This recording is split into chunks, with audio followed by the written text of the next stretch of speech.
Ah, the beach in April. It ain't warm, but it sure is nice and empty. So I wanted to talk about a topic that Todd brought up, linked in the description below if you haven't seen that video, about historical swords and really other artifacts as well, that applies to, and our notions of quality and what's acceptable and what makes a reproduction authentic and this and that and the other. What's a good sword, you know? They had somewhat different ideas about that compared to modern reviewers. We like things, or at least a lot of us, not everybody, but a lot of people like modern standards of precision, smooth finish, symmetry, and all of that. That's something that people didn't really care so much about in the Middle Ages. And how could they? Because they had no conception of what machine precision would be. They weren't capable of it. They've never seen it. And as Todd points out, nature is not terribly symmetrical and even and, you know, precise and all that. You have some limited symmetry, but it doesn't go that far. So it's only natural that they would not spend the extra time to make sure that the quillons are perfectly straight and even and symmetrical, and that the fuller of the central ridge is exactly in the middle of the blade.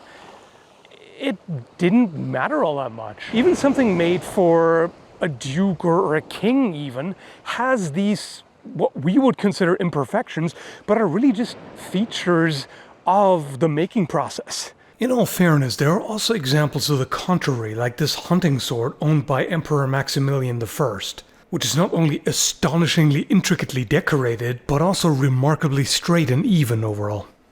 Don't quote me on this, but I have a suspicion that this may also be part of the reason why there's a notion that Japanese swords are superior to European.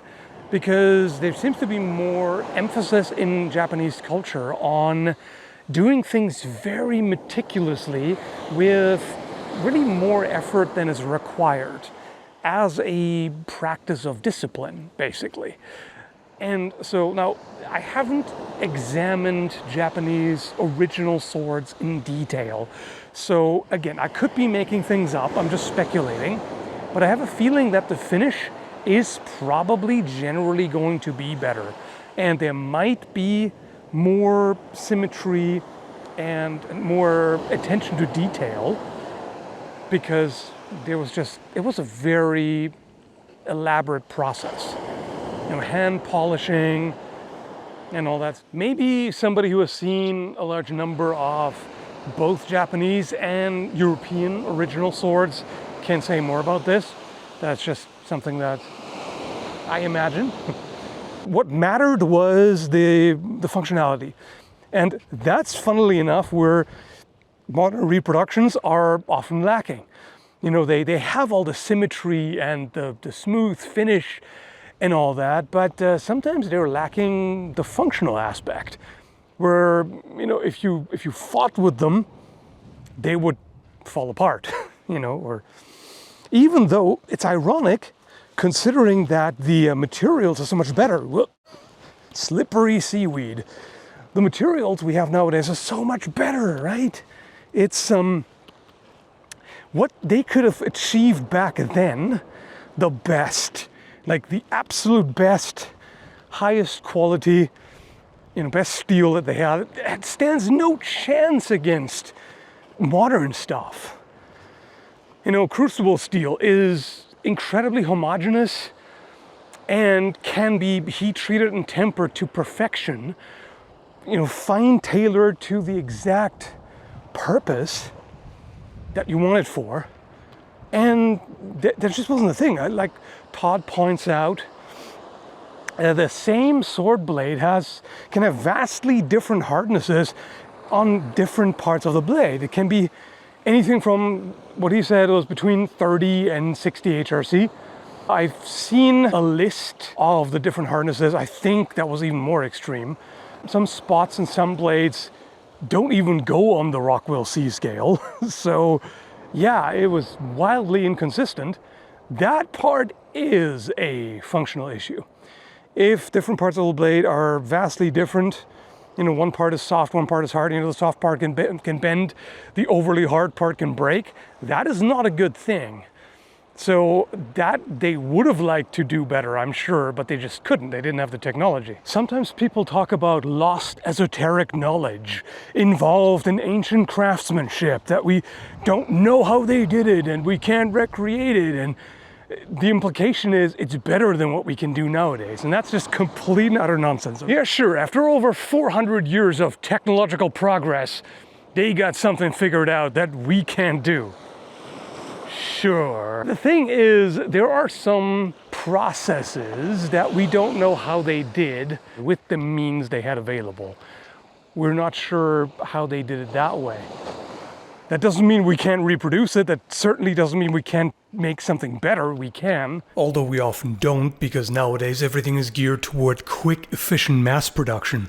And the amount of effort and time they put into decorating things back in history is awe-inspiring.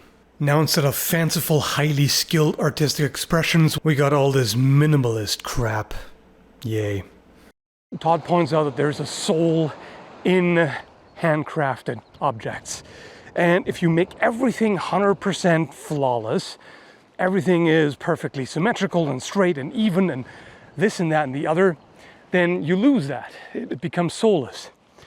And I can definitely see the point, especially as a craftsman.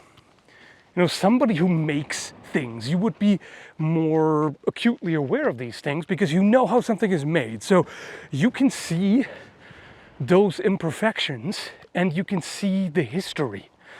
So it makes perfect sense that as a maker yourself, you would be interested in that and you would not want the sterile perfection that can be produced by machines or even handmade nowadays with the more time, you know, and more focus on this sort of perfection. I definitely understand that and share some of that appreciation.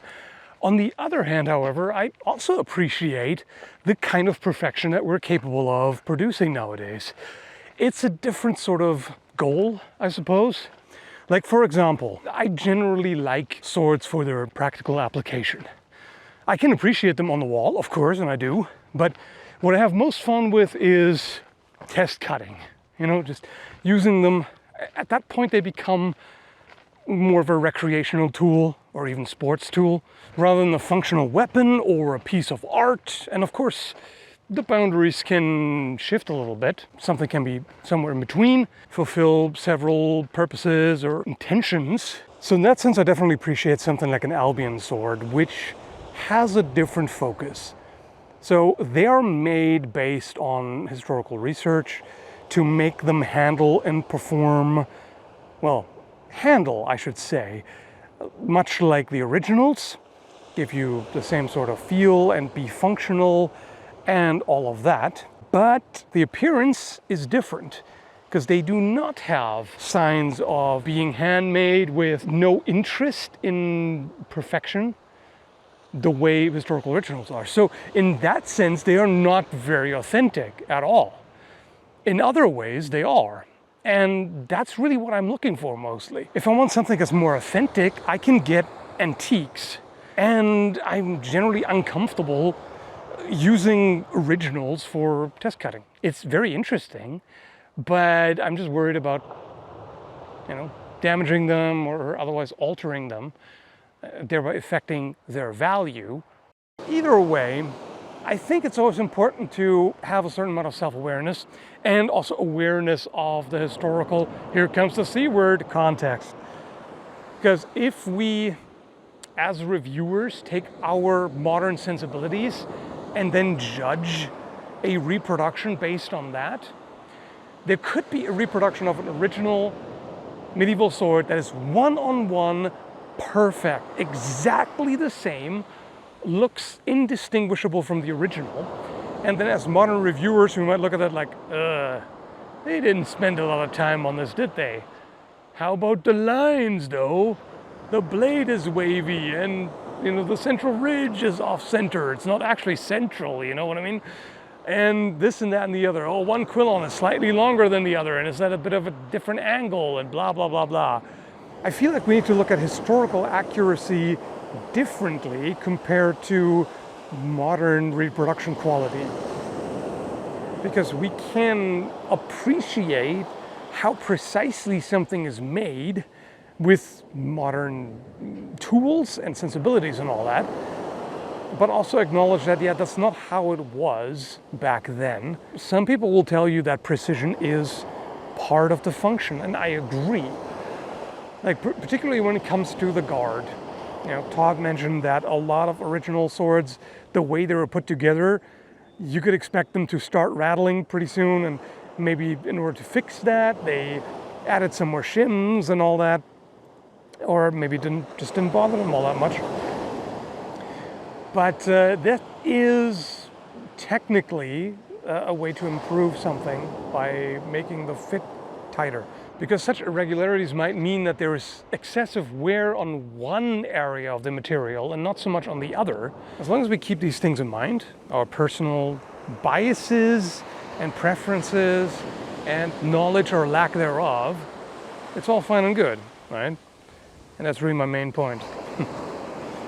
Anyway, hopefully there's enough of a point to be interesting. You clearly made it this far. Thanks for your patience. Hope you enjoyed it, and whoa, I'm being chased by the water. Have a good one, folks. Take care.